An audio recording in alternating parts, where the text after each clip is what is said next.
देश में इंजीनियरों की बढ़ती बेरोजगारी को लेकर लगातार सवाल उठते रहते हैं। वो लोग अपना अपना अलग अलग ढंग से अपना अपना कैरियर चुनते हैं, मगर क्यों चुनते हैं उसका एक बड़ा कारण यहाँ पर देखने के लिए मिल रहा है।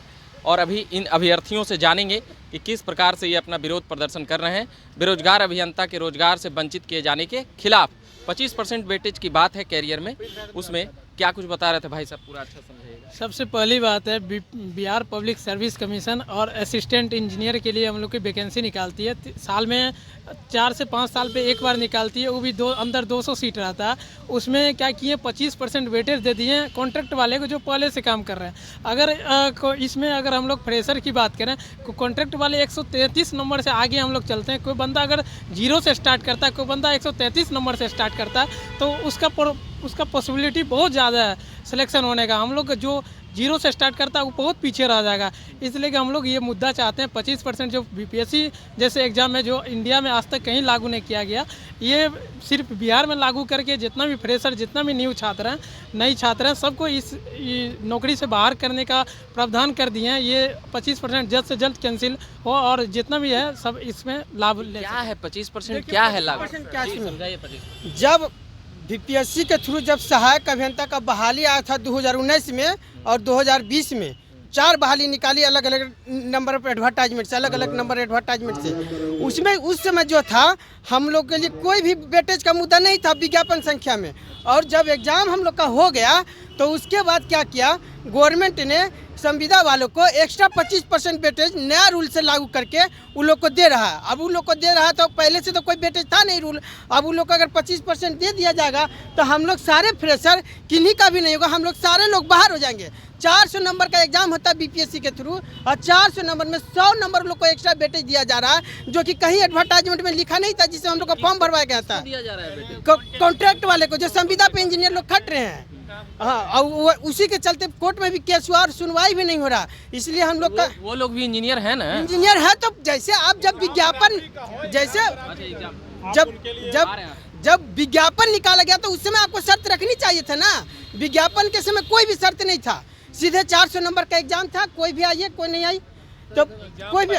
और ये रूल कहीं नहीं है, पूरे ऑल इंडिया ओवर के कोई भी पीएससी स्टेट के एग्जाम में कहीं भी वेटेज का नियम नहीं चलता। और ये बिहार सरकार अपने मन मतंबी जो मनाता है सो काम करती है और हम लोग फ्रेशर को मारना चाहती है। अच्छा, जैसे कि नोटिफिकेशन कब आया था इसका, कब का वैकेंसी है? सर 9 नवंबर 2022 को ये नोटिफिकेशन पूर्णतः लागू कर दिया गया। उसमें 25% वेटेज का उल्लेख था या नहीं था?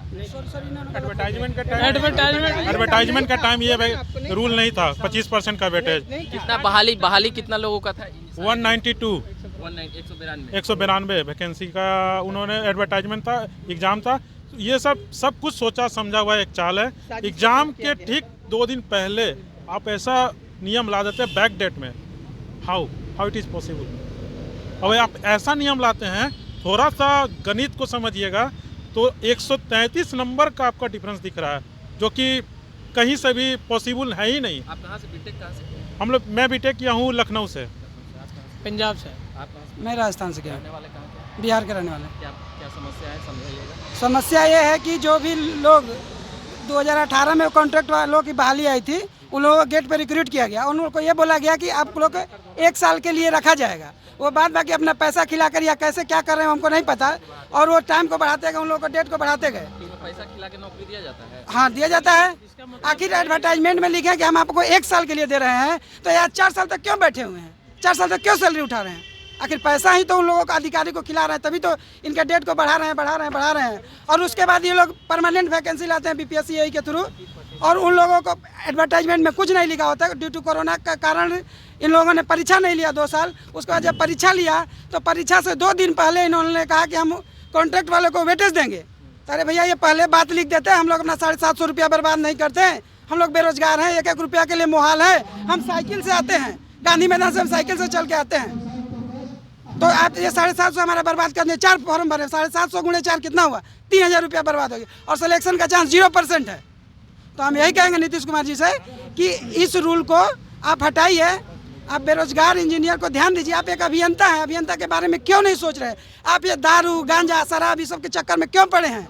अरे इस नवयुवक को अगर रोजगार दीजिएगा तो ये नवयुवक गांजा, दारू, स्मगलिंग, चैन स्नेचिंग, ये सब मर्डर, ये सब कुछ नहीं करेगा, वो अपना काम करेगा। लेकिन आप मजबूर कर रहे हैं कि तुम गांजा बेचो, दारू बेचो, चरस बेचो, लड़की का डीलिंग करो, ये करो, वो करो, फलना ढेकलना में लगा रहे हैं।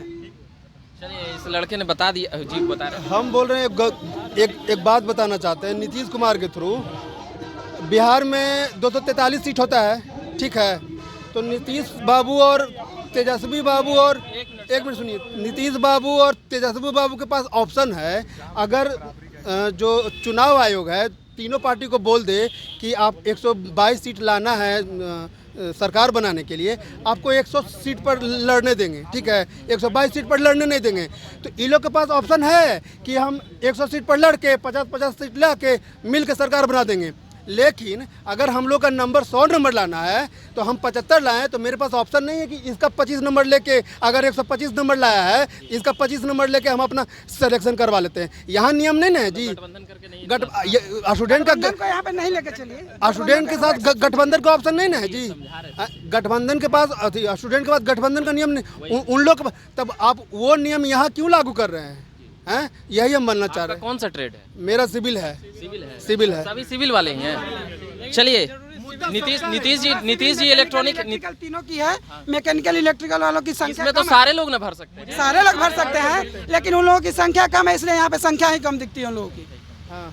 चलिए, और क्या बोल क्या मुझे तो शर्म आती है ऐसे सरकार पे। खुद इंजीनियर होके एक इंजीनियर को नहीं समझ रहे। जो उन्होंने रूल लाया है, कम से कम उसको बैठकर आप अपने ऑफिस में, घर पर 10 मिनट भी बैठकर आप ये सोच लीजिएगा कि इस रूल को लाने से क्या नुकसान, क्या फायदा हुआ है, आपको समझ में आ जाएगा, सारा गणित समझ में आ जाएगा। लेकिन आप समझने का नाम नहीं ले रहे हैं। समय ही नहीं दे रहे हैं, तो हम लोग इनको गणित अच्छे तरीके से समझा देंगे।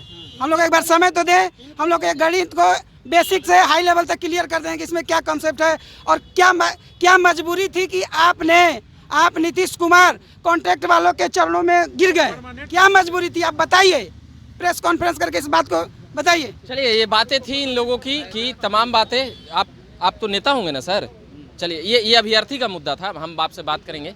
ये तमाम बातें थी, इनका कहना था कि हम गांजा, दारू, लड़की का सप्लाई नहीं करेंगे अगर आप हमको इंजीनियरिंग में इस प्रकार से ये वेटेज दे करके, जो इन लोगों का कहना है कि सेटिंग गेटिंग से वहाँ पर जुगाड़ कर लिया जाएगा। ऐसी तमाम बातों के साथ ये अभियंता, बेरोजगार इंजीनियर जो अभी यहाँ पर आए थे, सिविल इंजीनियर यहाँ पर ज़्यादा थे, वही अपनी मुद्दा और बातें बतला रहे थे और भी अभी बतलाना चाहते हैं। मगर हम उम्मीद करते हैं कि झकास भारत के माध्यम से इन लोगों की बातें पहुँचे। अभी के लिए धन्यवाद।